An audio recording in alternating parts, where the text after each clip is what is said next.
America, and welcome to Invent America, because America invents. This episode of Invent America TV is brought to you by America's Inventor Lady and Home Talk USA. Home Talk is a proud member of the King's Broadcasting Network and has been bringing to you the best of America's home-based product innovation since 1998.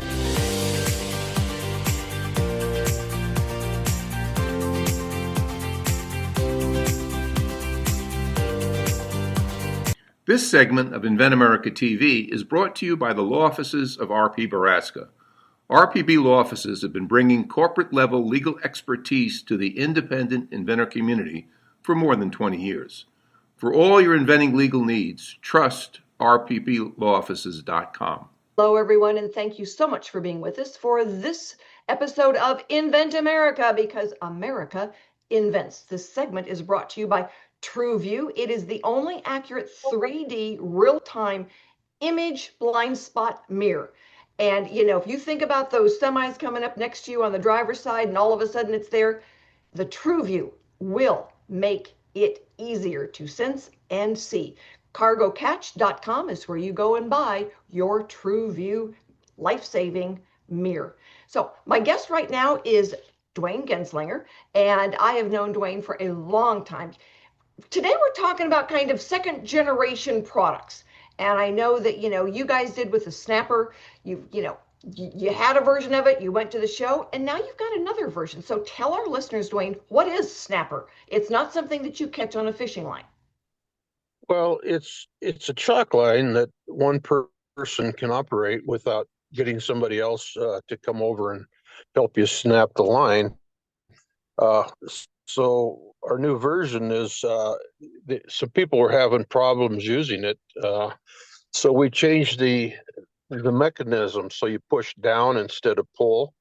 There's a lot of people who didn't have that hand maneuver. We made it easier.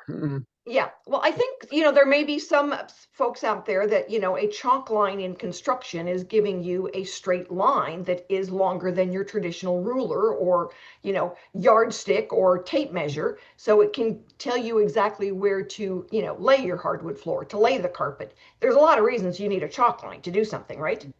Correct. And, this is, so one person can do this. It's got a snap device right on the chalk line itself, which will pick the line up and snap it for you. And, and not everybody's got a second person available to hold it, but the original version of it, you had to have two people, right? Yeah, exactly. I'm an old carpenter, and I've picked up a lot of tricks. You use your feet and rocks and everything else, but this is just, you can hold it within arm's reach, and just with your thumb, you can snap it. It's just got a little lever, and it makes your line. So when did you and Jerry realize that, the next generation was kind of going to be needed? Well, we were working on it, and everybody, you see people's hands, they just couldn't get a grip on the way, because you takes your thumb and you just pull up on it and snap it. So a lot of people just didn't have that maneuver. So all now it is, you just pull it and you just push a button and it snaps. So it's a lot easier. That's great. And it's longer as well, right? It's bigger and longer, right? We've made it probably half the size bigger. And now we could go up to 100 feet. Awesome. So it works real well. All right. So your original one, you made some, you were selling some, right? You guys could make them yourself in the shop? Correct. We were doing 3D printing. We kind of need, we need somebody to kind of take it and do a injection mold. We haven't got that far yet, but we're working on it.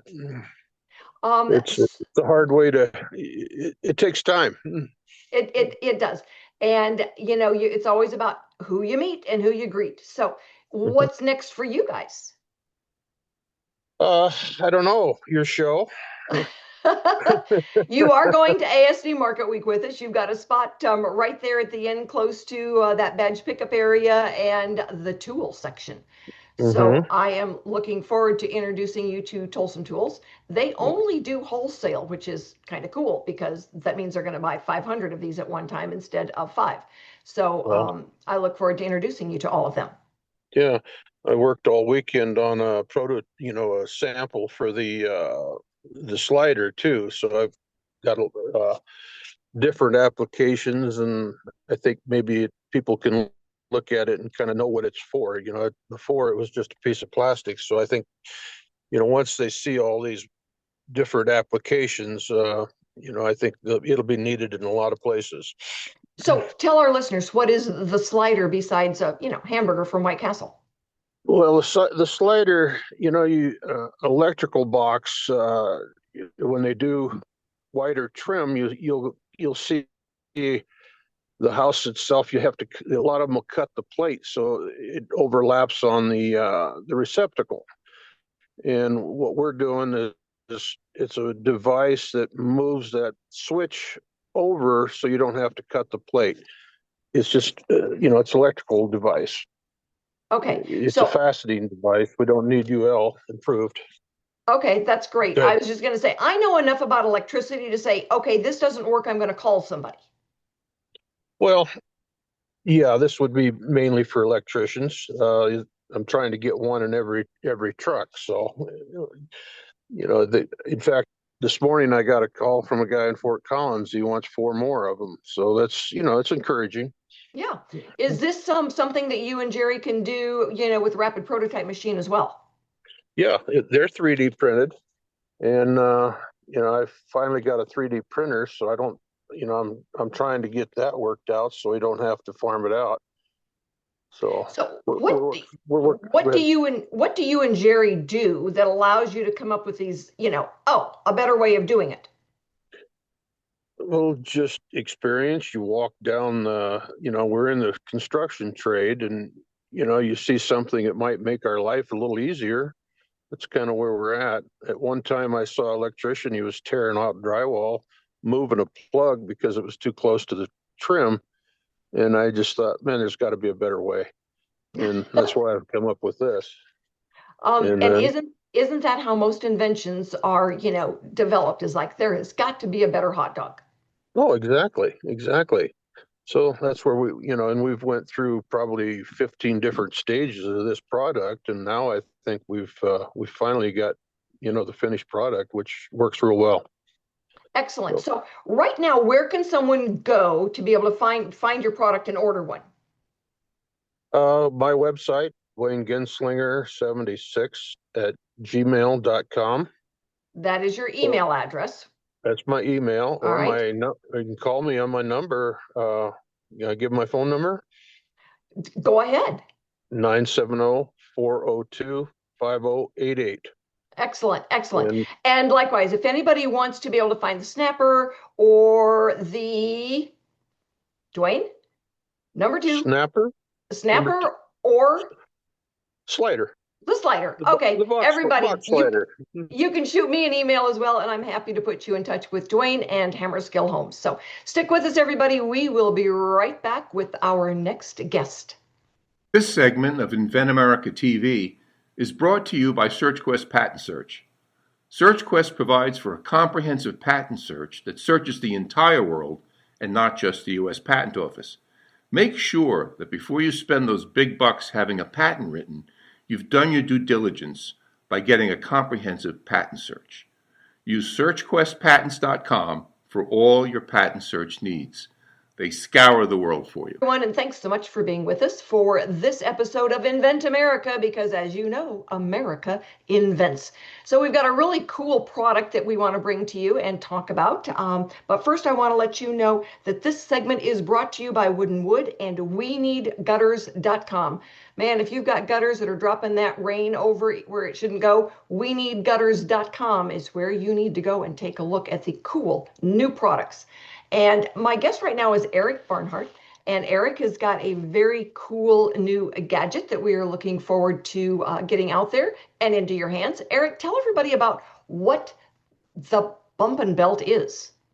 Yeah, hey, thank you, Rita, for having me on. Bumpin Belt is world's first Bluetooth belt buckle speaker, and I came up with the idea. I love to play golf, and we listen to music out on the golf course, typically in our golf cart, but really wanted to have my own walk-up music to the tee box and be able to share, have music in my personal space.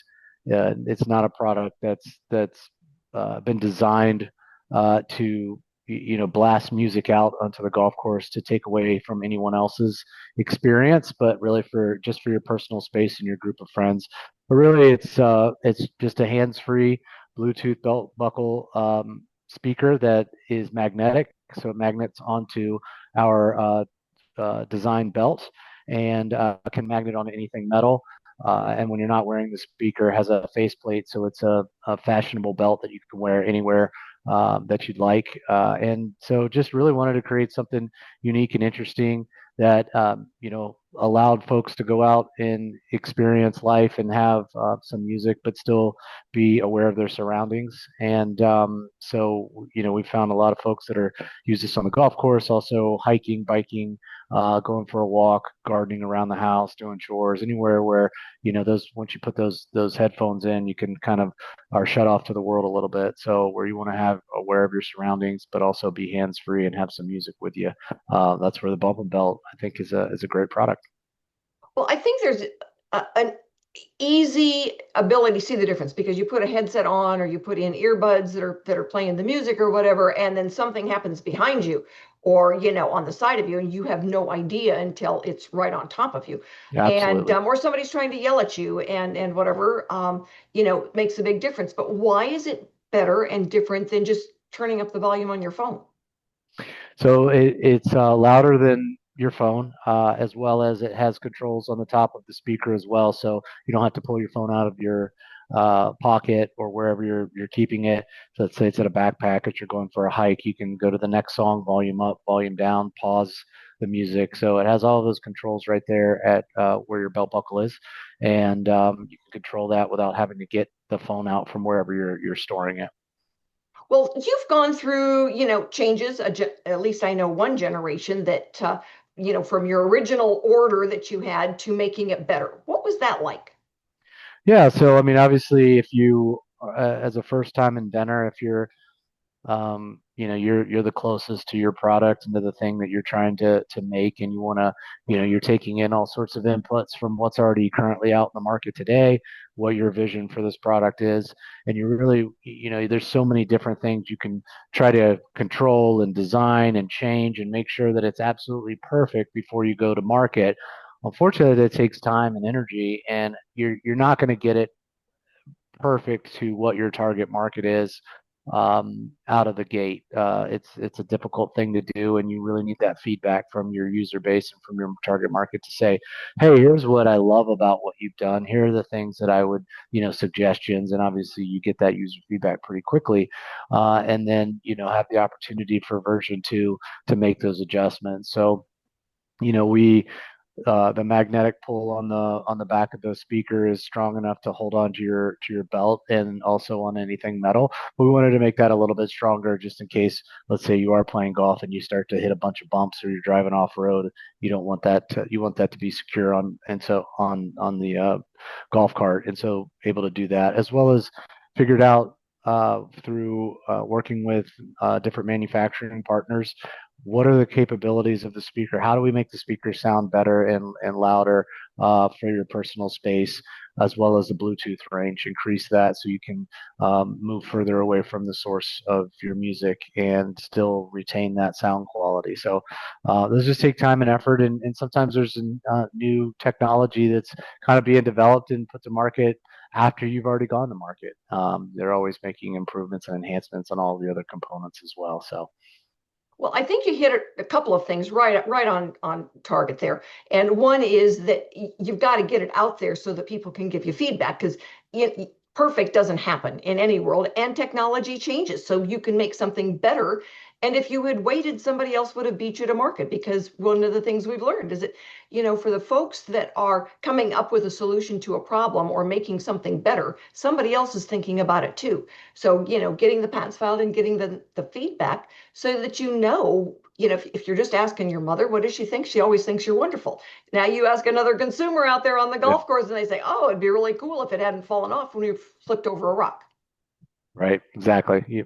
That's So so. Yeah, it takes time to do that too. To make tweaks and changes, and then work with manufacturers. Is it feasible? Get samples. Work around holidays that the manufacturer may have. So it's just it takes a little longer than you would anticipate or plan for. So let that be absolutely. to any inventor out there. Just it's going to take longer than you think. Absolutely. So what's next? How are you going to get it out there? I mean, you did a first round and you were selling them online, but what's next? Yeah, so we have some interesting parties that are looking to license our patent. So we do have 2 utility patents on the Bumpin Belt and another patent pending for another product that I'm looking to launch. But there's 2 separate camps, right? There's the design and development and bringing a product to market, the inventor side of it, and then there's the sales and marketing and relationship side to try to build at the same time. So uh, you could be great at one or better at one than the other. And, from a marketing perspective and sales perspective, been able to meet some great people who already have established retail and wholesale accounts and relationships that'll help get this out to those folks who might not be seeing any of the social media advertising that I'm doing or find it via, search engine or website. So excited to see where this goes in 2026. And yeah. Well, you were talking about the fact you can't do everything. And I know there's been multiple times when you said, I've got a day job I like. Yeah. And so being out there and selling this all by myself, well, the manufacturing is a full-time job if you're going to do it right. Sales and marketing is a full-time job if you're going to be able to do it at all. And then actually, oh yeah, running the business, keeping the books is another full-time job. Right. And for most inventors, by the time they realize those price points, you know, the consumer is God when it comes to pricing a product and what they're willing to pay for it. And by the time you bring on some of those other people to help you, you're not making any money at all. It's really amazing how those numbers are just, you clunk down on them. And so for you, you keep your day job, you do what, you do what you're good at, and then you let somebody else, run it to market and do what they're good at. Absolutely.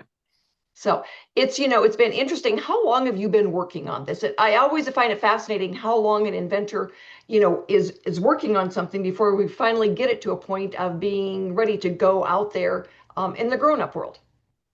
Yeah, it's been a little over 4 years. So there was you know a good 7, 8 months to prototype design feasibility, getting can these components that I'm trying to include in the speaker be shrunk down into the form factor to accomplish what my goals are. And so yeah, it's definitely it takes longer to bring a product to market than folks realize, depending on the complexity of it, obviously, of course. So uh, Absolutely. so yeah, it's been about 4 years, and learned a ton along the way. Still learning every day. There you go. That means you are 6 feet up instead of 6 feet under. That's And it. everything we do, we keep on learning. So if you are out there and you are an inventor, all right, and you need some help, get in touch. Rita at inventorlady.com, 303-910-8889. My phone number is out there everywhere.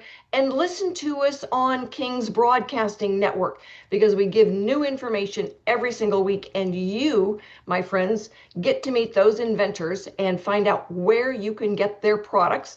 Eric, quick, give us the website. At bumpinbrand.com, bumpin brand brand.com. You can check it out there. And we are hopefully we'll have some exciting news here in the near future. Excellent. So stick with us, everybody. We will be right back with our industry expert, Noah McNeely, and Product QuickStart. You know what? There is always a lot going on, and we are going to be right back after we pay some bills. If you're an inventor or you know an inventor out there who would just like to be able to have a conversation with other inventors, join the Inventors Roundtable. It's free. The meetings are virtual, so you can be anywhere in America and talk to another inventor. And for a lot of folks out there, understanding the process, being able to ask questions, getting good service provider information is critical to the inventing process. So, got questions? Want to join?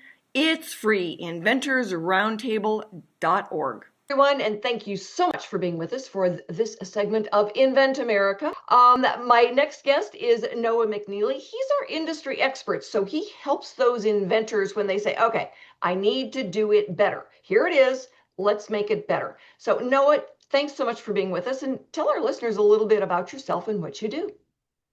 Well, I've been developing product for about 25 years. My background is in engineering and design, so I kind of speak both languages of product development. And in my career, I've done all sorts of products, everything from medical devices to toys to consumer products. And I'm all about making stuff. So everything from design to engineering to prototype development and then coordinating manufacturing. So like I tell people, I can help you fill a warehouse full of product. I don't help you sell it. I don't help you license it. That's up to people like you. Well, and I don't do manufacturing or prototyping, so that is up to you. And that is why we work so well together. So how often do you find an inventor that either one says, oh, I'm not ready yet, it's not perfect, or the one that goes out the door and gets the information and then says, okay, let's make these improvements? A little bit. I get. It's a weird question because I get everything. On one hand, I get inventors that come in and they're like, they think their idea is perfect and they don't want to hear advice. They just want me to do what they've done. And in 5 minutes, I'm like, well, there's 800 better ways and cheaper ways to do exactly what you've done and to do it better. Some people don't want to hear that. That's okay. They're not good clients typically. Others are very surprised that we can add improvements, and they're very eager to have that happen. And we get in and we do that. And some of the improvements are better features. Some of it just makes it work better, makes it more durable. But a lot of times it's about making it where it can be manufactured at a reasonable price because they come in, they've got this thing they put together or this idea, and it's $100 product, but it's not $100 market. So we need to find a way to make that a $10 product or a $20 product. Or whatever the market will bear. All right, now that sounds like a magic trick to me. How do you take somebody's rapid prototype that they're saying, well, I've gotten some pricing and it's going to be $100, and they've heard now that it is basically a $20 product in the retail marketplace. How do you help them get there? What's the magic? Well, there's a few elements. One is what we call reductive innovation. It's engineering for value, engineering for cost out of a product. Sometimes that's part of it. That's just simple stuff. Well, not simple, but it's direct stuff like can we use less material? Can we use different material, et cetera, et cetera. But sometimes, to be honest with you, it's almost more of a therapy session where I'm trying to convince them that they don't need that feature because that feature is adding $18 and that only addresses 5% of your target market. So let's drop that feature. And some people get very attached to their ideas, and we just have to go through this process. So I'm like, that's great. We'll make the product you want, but you'll never sell them. So I don't know why you want to do that. Be honest, straightforward. And, I'm getting too old not to be honest and straightforward. Time's limited. I agree. And I understand because there's times when it's like, the manufacturing prototype needs to hit a price point. And, the consumers out there, they're going out there and they don't understand that, how much tug of war has gone on getting it down to the sweet spot. And where, one product might be in Nordstrom's, another product is a Walmart. Sure. And it could be the same darn thing in the box. It's just one is made out of a different material. But I think for a lot of inventors, when they go to you, they don't realize that, if the door opened this way instead of that way, it would take $5 off the price. Yeah, I mean, sometimes it really is something simple like that. Sometimes we have to do a lot more work to find those dollars that we can take out. Every project's different. Some people have things as simple as coat hangers. Other people have things with circuit boards and motors and, all sorts of widgets on it. So it's again, I work on all sorts of stuff. So it's hard to have a short answer because they're all different. Yeah, I mean, we had a guy last year that had a really cool set of building blocks, and they were different. All right, but he made all of his in his wood shop out of wood, and it's like, but then when he got to the point where he wanted to sell them, parents just wanted them because they were cool in the way they taught math. All right.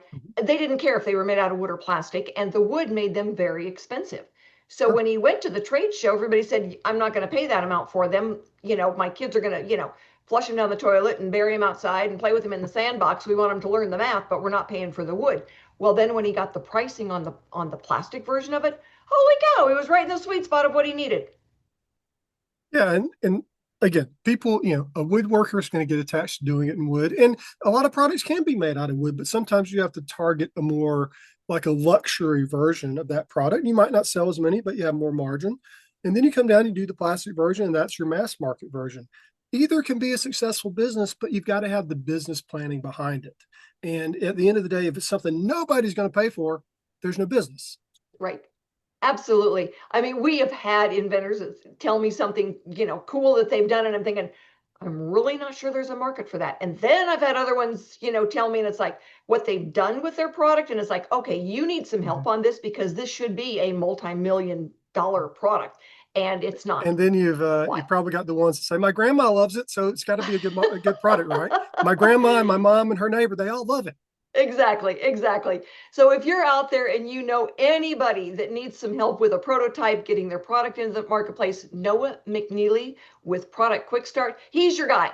Give us a call. Let us know. Thanks, everyone, for joining us today. We will be back next week with more stories on getting products from mind to market. We will have new inventors and industry experts. So join us and have a wonderful week.